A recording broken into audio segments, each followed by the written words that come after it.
今の時代大阪万博ってやってメリットある？メリットがあるかどうかでいくと、広告代理店とかめちゃくちゃメリットありますよ。広告代理店って大阪万博で多分大阪市とか国からめちゃめちゃお金をもらって CM 打ったりとか広告打ったりするので、なので、誰にとってメリットがあるかっていう話だと思うんですね。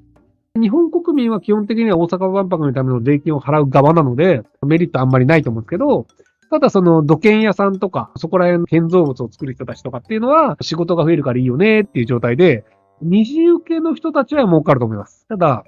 一次受けをやるゼネコンは損する可能性結構高いんですよね。建造物を作る契約っていうのって5000万円でこういう建造物を作ってください。で、その建造物の完成が半年後ですっていう契約になったりするじゃないですか。建築会社って大体利益率 5% とかなんですよ。1億円の建造物を作って大体500万円儲かるとかなんですよ。でも、為替で 10% 動いちゃったら、1億円で受けて500万円得したとしても、為替で 10% 動きましたって言ったら、マイナス500万円じゃないですか。もう怖くて受けられないんですよ。もともと利益率が低いのに、さらに今建築資材がなかなか手に入らんと。で、大阪の夢島って、僕が知る限り、道路1個しかないんですよ。道路1個しかないから、資材を運ぶのもめちゃめちゃ渋滞するんですよね。建築スタートですってなった瞬間に、すべてのパビリオンが建築資材を入れようとするので、多分めちゃめちゃ渋滞して、資材来ないよね、働く人も来ないよねってなって、確実に納期が伸びるんですよ。でも納期が伸びたとしても、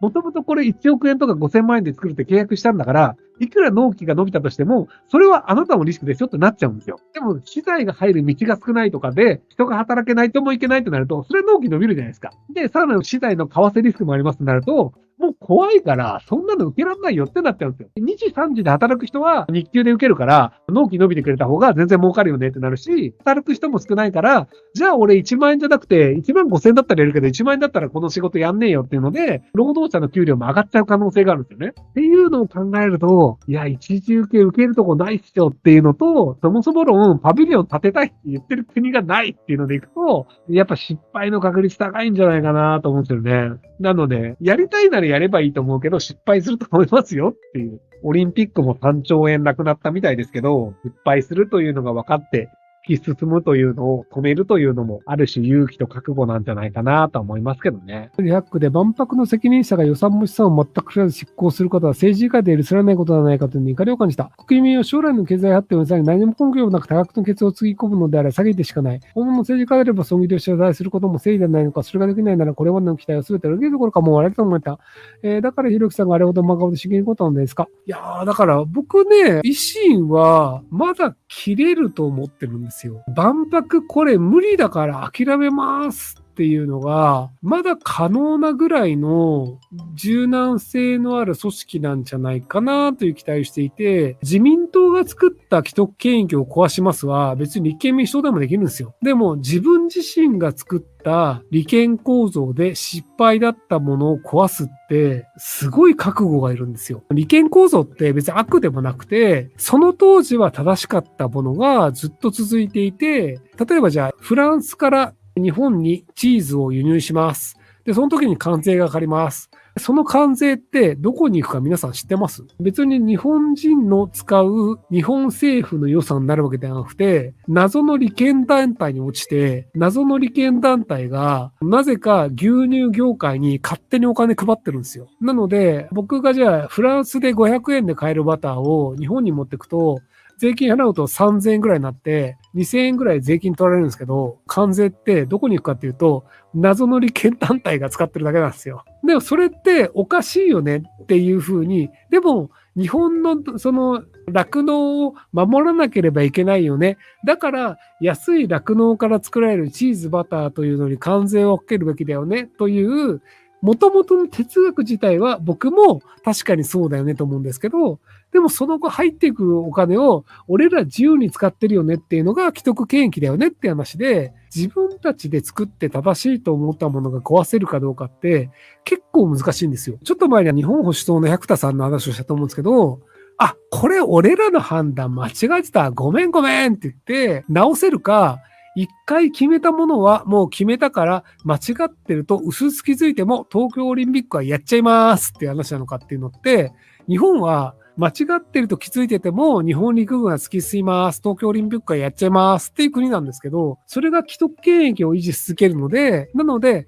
自分たちがやったものだとしても、間違いを認めて、誤って協力していただいた味方に対してもごめんなさい。損をさせてしまいます。すいませんって言えるっていうのが、僕はその長期的には正しいと思ってるんですよ。その時に正しかったものが20年後に間違えてたよねっていうのはよくあるものなんですよ。社会の変化というのはだいぶ早くなってきてるので、なので5年前は正しかったとしても、もう5年後の今これ間違ってたよねっていうのは、もう誤って、これ無理っす。間違ってました。すいませんっていうので変えるっていうのをいかに早くやるかという時代になってるんですけど、間違ってたものはとっとと謝ってごめんなさい。支援していただいたんですけど、無理っすっていうのを言えるっていうのは正しいと思うんですよね。青島幸男は偉かったなっていうのが多分今の若い人って分かんなかったと思うんですけど、都市博っていうのがあったんですよ。都市博っていうのをやろうとしてて、お台場で3000億円ぐらい払って都市博っていうのをやりますって言ったんですけど、役者であった青島幸男さんが都知事に立候補して、都市博やりませんっ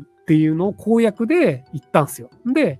青島都知事が受かった後も調べたら、開催すると3000億円。誤って、もうやるって言ったけど謝るから、賠償金払わなきゃいけないんですよ。で、賠償金払っていくと3500億円とかで、賠償金払った方が高かったんですよ。賠償金払った方が高いんだったら、やった方がいいでしょっていうふうに思いがちなんですけど、青島さん、都市博ちゃんと中止したんですよ。賠償金払うぐらいだったらやった方がいいよねっていうのは合理的には正しいように見えるんですけど、これって物事を組み立てた時に組み立てる側がやるんですよ。例えばじゃあ東京都がオリンピックやるのに3兆円借りますってなったじゃないですか。で、都市博失敗した、やめます、中止しますって言うと、2兆円ぐらい払うみたいな契約に確かなってたんですよね。失敗してやめたとしても、これだけお金払うことになるから、だから続けた方がいいですよねっていうレトリックのために、賠償金を高い形で契約するっていうのを、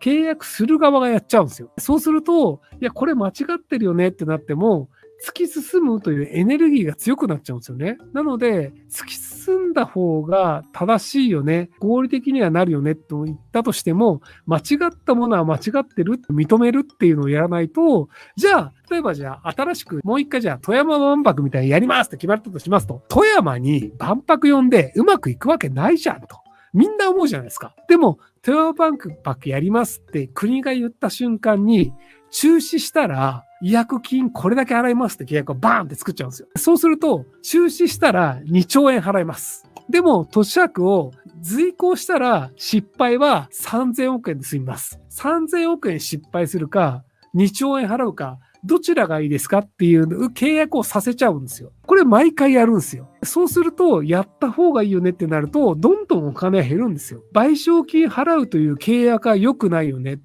で、もともとちゃんと精査して契約すべきだよねっていう構造にしなきゃいけないんですよ。なので、痛い部分は多分大阪万博失敗したとして痛い部分があるし、表向きの金額の損失は大きくなると思うんですよ。でも、日本の政府、地方行政は損切りをするよね。間違ったことは間違ってるって言うよねっていう、そこのその間違いを認めるというのをちゃんとやるっていう構造を作った方がいいんじゃないかなと僕は思います。大阪の人ではないのにね。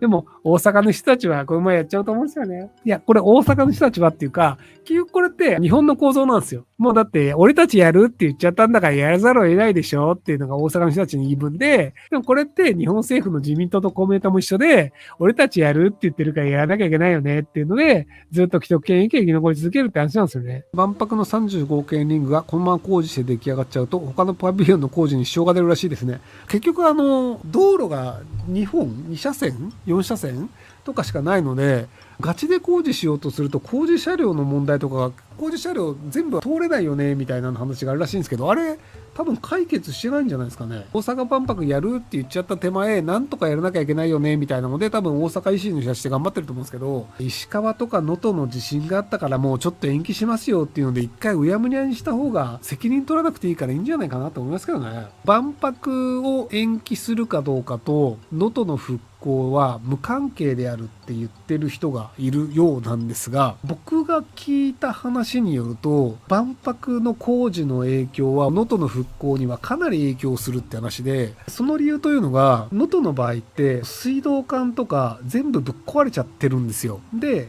新しく水道管を施設するみたいな大規模なことができる会社というのが、実は日本全国そんなに多くないんですよ。生えてる水道管の上に家を建てられる会社っていうのはいっぱいあるんですよ。そこの工務店みたいなところはいくらでもできるんですけど、土をバンバン掘ってって、土掘るって言っても地質を調べて、じゃあこういう形の地質だからこのドリルが必要だよねとかで、じゃあそこを掘ってって、そこの水道管を施設していくっていうところまでできる会社というのが、実はそんなに日本多くないんですよ。で、さらに水道管とかの資材自体がそもそももうそんなにないらしいんですよ。で、そもそももうそんなにないらしいっていうのがなんでかっていうと、どれくらいの水道管の量が必要かっていうのが今誰も分かっていません。東京都とかだと水漏れが起きた時に大体どの辺りに水漏れが起きているっていうのが特定できるようになってるらしいんですよ。でも石川県の奥の方とかっていうのはもう昔作った水道管とかなので水が来ません。これはどこが折れてこないかはもう分かりません。なので来ないよね。でもここまでは来んのかな、来ないねっていうので、結局掘ってみないとどこが壊れてるか分かんないっていう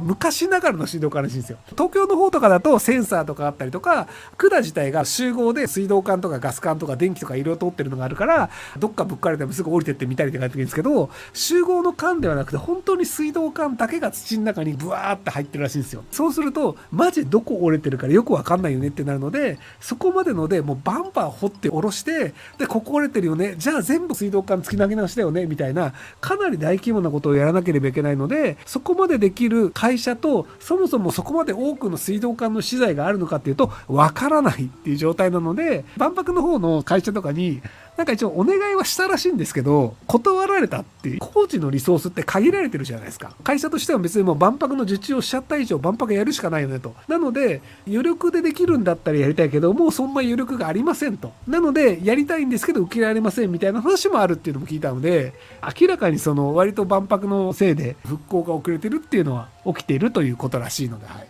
これも伝聞なので違うかもしれないですけどね。はい。ご視聴ありがとうございます。今回の動画はこちらからの切り抜きになります。